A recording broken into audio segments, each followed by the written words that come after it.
Welcome. My name is Mason, and today we're talking about setting up the capnography, or CO2, functionality on your VitalsBridge device. Now, do take note, this is a Sidestream Only VitalsBridge device tutorial. And so if you look at the top of your device and it says Sidestream Only device, you're in the right spot. I've already connected the Ethernet and the power, so that way we're pretty much locked and loaded and ready to go. Now the assembly to get your capnography functionality working is a little bit involved, but that's okay. I'll walk you through it. There are a couple of components that we need for the VitalsBridge device portion of it. So this CO2, carbon dioxide pressure regulator, and this carbon dioxide canister, which we'll be using for this video. But first, let's take a look at setting up our monitor to be able to work for this. And so right here, I've got Philips low flow sample line, and I'm going to be using it with this Philips MX500 monitor. But this really should work for any Sidestream device that you may have. So if we look on the side here, there's a CO2 cartridge. So we'll go ahead and we'll take this cord. In my case, it's gray on the tip, but we'll go ahead and take it. Your cord may be different depending on your monitor, and just go ahead, plug it right in. We'll go ahead and we'll take this sample line here and connect it to the CO2 out lure on the top. So screw that right in. There should be a label to help guide you.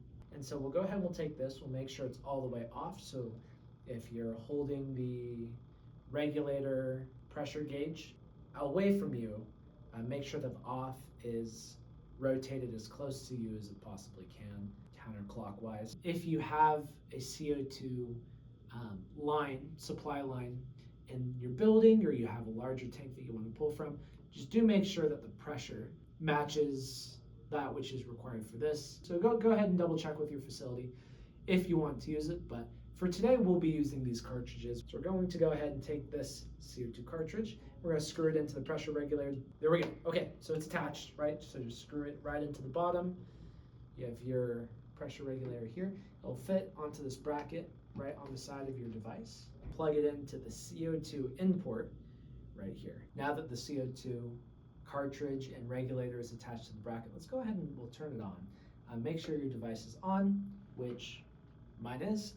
And we'll go ahead and we'll adjust the regulator pressure gauge so that it fits anywhere between 15 and 20 psi of carbon dioxide is where we want to be with this VitalsBridge device. At this point, we can load up our connection software, which if you haven't downloaded yet, you can download at vitalsbridge.com/downloads, or you can refer to my download and connecting video. All right, so our CO2 has waveform has appeared on the screen. So we're going to go ahead and connect in and then navigate to manual control. And as we can see here, the respiratory rate is set at 12, which matches what we have on screen here, which is a little small based off of where the camera is right now. But yes, our respiratory rates match, but our end tidal CO2 or ET CO2 does not match. Ours is at 25. And the program has it set at 35. So this discrepancy is normal upon receiving a new VitalsBridge because the VitalsBridge has not yet been configured to your device. What we'll do is we'll navigate from the manual control tab all the way to the configuration tab and switch from the SpO2 menu to the CO2 menu and go ahead and make a new profile. The current profile is likely the default profile right now. We're going to go ahead and personalize it to your monitor. So go ahead and hit new, and then you can name it whatever you'd like.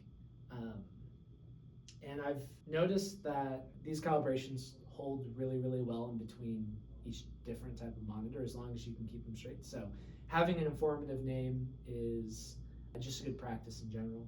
You won't have to redo the calibration process each time. You can if you want to, but you don't have to. So yeah, I'm gonna go ahead, hit new, make a new profile for my calibration, and then start the calibration. And at this point, the calibration is going to change a little bit. And so you'll see these waveforms shift either higher or lower. And we'll just wait out the full 30 to 45 seconds that it takes, just because, as you saw earlier, it takes a little bit of time for CO2 to fully develop into a new waveform or to generate a new measurement based off of that waveform. So we are going to want to wait the full amount of time in between each calibration. Give yourself plenty of time to do that, and then once the countdown is over, there will be a text box that opens up, and then you'll just go ahead and type in whatever number is on the screen, or if it's fluctuating between 2, whichever number is the most consistent. And it'll take 5 to 10 readings or so to really nail that calibration, and then afterwards you'll have a calibrated Sidestream Only device based on your patient monitor. And so this is where the distinction between a Sidestream and a mainstream capnography device really matters. Mainstream devices require typically an adapter, and so we'll see this in the fitting of the VitalsBridge device to whatever monitor you're using. So do keep that in mind. If you are curious on what the difference between a Sidestream and a mainstream device is in terms of what you're looking for in a VitalsBridge device, reach out to us by our contact information on our VitalsBridge website. That pretty much concludes the video. Thank you for watching. Thanks for sticking with us. And I hope to see you in another video. Bye.